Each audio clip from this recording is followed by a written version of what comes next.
Vamos falar de Fórmula 1 mais uma vez? Está no site da USI um texto que eu conto o ocorrido no Grande Prêmio da Itália de 1956 em Monza. Era a 7ª e última etapa do calendário. Naquela corrida, a equipe Ferrari tinha 2 pilotos com chances de serem campeões, Juan Manuel Fangio e seu companheiro inglês Peter Collins. Nesse período, 1950 a 1960, os pilotos tinham a oportunidade de trocar de carro ao longo da corrida. E foi o que aconteceu naquela prova. Juan Manuel Fangio, na volta número 20 do total de 50, quebrou o motor de seu carro, parou nos boxes e até hoje é um tema controverso. Não se sabe se foi uma ordem da equipe Ferrari ou, como diz o Peter Collins, a iniciativa partiu dele mesmo. Ele parou nos boxes voltas mais tarde, na volta 32, de total de 50, como eu falei, e cedeu o seu carro para Juan Manuel Fangio. Com isso, o Fangio recebeu a bandeirada em segundo lugar, venceu outro piloto que tinha chance de ser campeão do mundo, o Stirling Moss da Maserati, mas com o segundo lugar do Juan Manuel Fangio, ele conquistou o seu 3º título seguido, o tricampeonato do piloto argentino.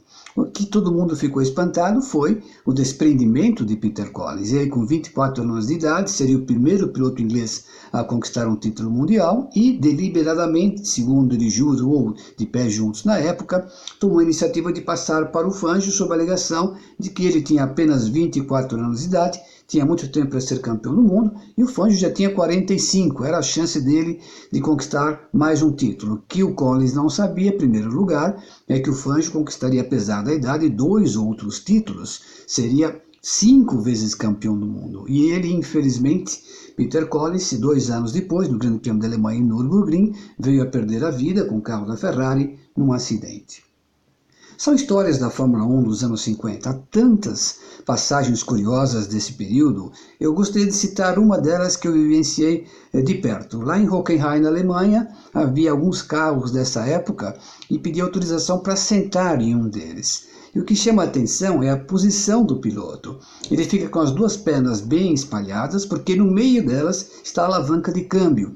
Do lado direito, com o pé direito, ele aciona o acelerador e o freio, do lado esquerdo, como eu falei, com as pernas bem espaçadas, a embreagem. E tem um volante muito grande, fica com as mãos diametralmente opostas. A primeira pergunta é inevitável: por que esta posição não natural para a pilotagem? E o motivo é simples. Não havia cinto de segurança na época. Aqueles carros eram pesados, desenvolviam elevada velocidade, tinham um motorzão 2,5 litros turbo, que chegava a 270 km por hora, e freá-lo não era tão simples. Pneu estreito, freios a tambor, mas de alguma forma o carro freava. E se você, sem cinto de segurança, não tivesse aquela posição com o apoio dos pés e apoio das mãos no volante, você simplesmente saía voando. Lembrando que capacete era literalmente algo puramente simbólico, era uma touquinha que de segurança não representava absolutamente nada. Outra curiosidade desse período é a cronometragem da Fórmula 1.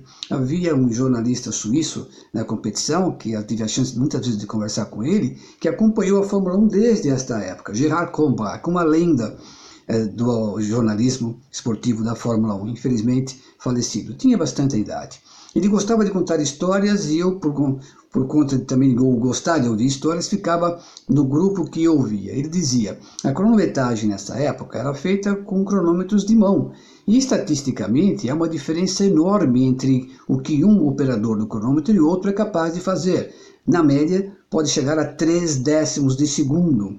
Imagina você hoje com uma cronometragem manual na Fórmula 1. Entre o 8º e o 15º no grid aproximadamente, você tem essa diferença, 3 décimos de segundo. Por conta de não erros, mas por conta da natureza humana, de você apertar com maior ou menor precisão no instante em que o carro passa a linha de chegada, você pode ter uma diferença enorme, como eu mencionei, de 3 décimos de segundo. E hoje na Fórmula 1, nesse espaço, há simplesmente 7, 8 automóveis. Naquela época era um pouco menos, mas em algumas competições, como o Monza, em que todo mundo andava de pé embaixo, a diferença não era tão grande assim. E saía literalmente briga, segundo o Gerhard Kronbach nos contava. Foi só em 1974 que a cronometragem passou a ser eletrônica. Os carros têm um emissor de frequência na frente, e esse emissor identifica qual é o carro. A cronometragem detecta qual foi o tempo e esse emissor identifica qual é o carro. Esse princípio é até hoje utilizado na Fórmula 1, mas antes disso era no cronômetro de mão e como o Gerard Combrac lembrou para a gente, saía muita briga. Fica o convite para a gente voltar a resgatar esses temas históricos da Fórmula 1, que quando comparamos com a realidade de hoje, a gente tem vontade de dar risada e ao mesmo tempo, em algumas situações, aplaudir essa turma, porque eles eram literalmente heróis, corajosos ao extremo. Segurança é uma palavra que praticamente não se discutia naquela ocasião. Eu queria agradecer a Yuzi, que é a empresa que me permite viajar pelo mundo, aprender um pouco essas histórias e trazer aqui para vocês. Um abraço a todos.